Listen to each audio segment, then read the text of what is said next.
जय माता दी दोस्तों, बहुत बहुत स्वागत है आपका। कार्तिक शुक्ल पक्ष की षष्ठी को छठ पर्व मनाए जाने का विधान है।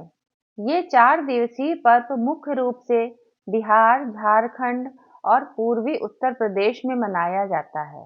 इस पर्व को डाला छठ, सूर्य षष्ठी और छठ पूजा आदि नामों से भी जाना जाता है। इस त्योहार में मुख्य रूप से भगवान सूर्य और छठी माता की पूजा होती है। छठ पर्व का तीसरा दिन सबसे खास होता है। संध्या में डूबते सूर्य को अर्घ्य दिया जाता है, तो अगले दिन उगते सूर्य की पूजा की जाती है। हम सभी इसे महापर्व छठ के नाम से जानते हैं। वैसे तो छठ की शुरुआत चतुर्थी से ही नहाय खाए की परंपरा के साथ हो जाती है और फिर खरना, उषा अर्घ्य और सांध्य अर्घ्य के साथ ये त्योहार अब पूरे देश में धूमधाम से मनाया जाता है। इस व्रत में भगवान सूर्य की आराधना पूरे लगन और निष्ठा के साथ की जाती है और छठी मैया का यह पर्व पूरी श्रद्धा के साथ मनाया जाता है। मान्यता है कि इस व्रत को करने से आपकी संतान सुखी रहती है और उसे दीर्घायु की प्राप्ति होती है। वहीं छठी मैया निसंतान लोगों की भी झोली भर देती हैं। आइए सुनते हैं छठी मैया से जुड़ी पौराणिक कथाएं। पौराणिक ग्रंथों के अनुसार भगवान ब्रह्मा की मानस पुत्री और सूर्य देव की बहन है षष्ठी मैया। इस व्रत में षष्ठी मैया का पूजन किया जाता है, इसलिए इसे छठ व्रत के नाम से भी जाना जाता है। पुराणों के अनुसार ब्रह्मा जी ने सृष्टि रचने के लिए स्वयं को 2 भागों में बांट दिया, जिसमें दाहिने भाग में पुरुष और बाएं भाग में प्रकृति का रूप सामने आया। सृष्टि की अधिष्ठात्री प्रकृति देवी के अंश को देवसेना के नाम से भी जाना जाता है।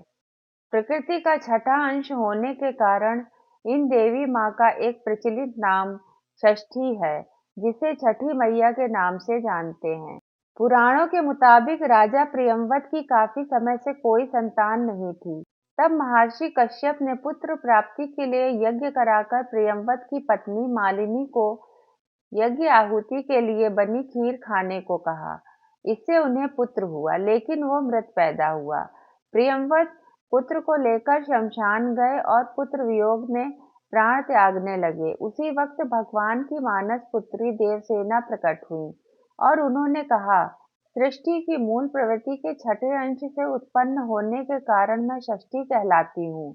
राजन, तुम मेरी पूजा करो और इसके लिए दूसरों को भी प्रेरित करो। राजा ने पुत्र इच्छा से देवी षष्ठी का व्रत किया और उन्हें पुत्र रत्न की प्राप्ति हुई।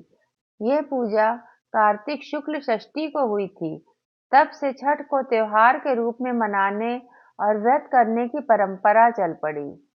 अवध के राजा श्री राम और उनकी पत्नी माता सीता ने भी छठ का व्रत किया था। लंका पर विजय पाने के बाद राम राज्य की स्थापना के दिन कार्तिक शुक्ल षष्ठी को भगवान राम और माता सीता ने उपवास किया और सूर्य देव की पूजा की। सप्तमी को सूर्योदय के वक्त फिर से अनुष्ठान कर सूर्य देव से आशीर्वाद प्राप्त किया था। यही परंपरा अब तक चली आ रही है।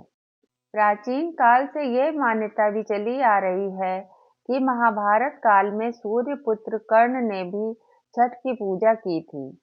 कर्ण भगवान सूर्य के परम भक्त थे। वो प्रतिदिन घंटों कमर तक पानी में खड़े होकर सूर्य को अर्घ्य देते थे। सूर्य की कृपा से ही वो महान योद्धा बने। आज भी छठ में अर्घ्य दान की परंपरा प्रचलित है।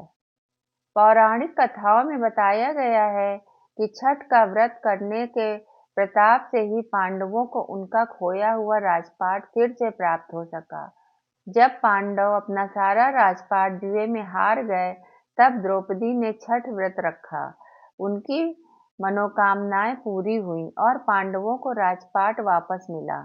लोक परंपरा के अनुसार सूर्य देव और छठी मैया का संबंध भाई बहन का है, इसलिए छठ के मौके पर सूर्य की आराधना फलदायी मानी गई है।